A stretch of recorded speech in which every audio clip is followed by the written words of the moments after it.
Pinuna ni Representative-elect Laila De Lima ang pagiging bias ng ilang senator judges sa impeachment trial kay Vice President Sara Duterte.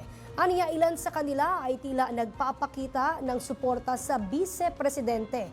Kumuha naman tayo ng detalye kay Julian Bunal.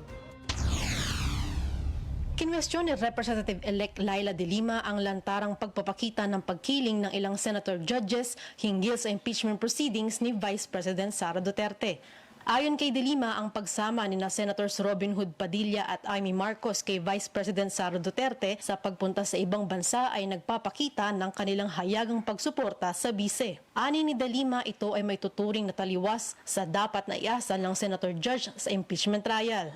Samantala, nilinaw naman niya na walang otoridad ang prosecution na mag-inhibit ng senator judge. Iginiit din niyang takot ang bise sa isang full-blown investigation kaya tila ba pinapahaba na lang ang proseso ng impeachment proceedings sa Senado. Matatandaang naghain ng committee report ang Kamara sa Office of the Ombudsman laban sa bise ukol sa mga isinampang kaso sa kanya gaya ng plunder at malversation. Sa ngayon, inaasahan ng Ombudsman ang sagot ng kampo ng bise hinggil dito. Para sa totoong balita sa Bagong Pilipinas, Julian Bunag, Congress News.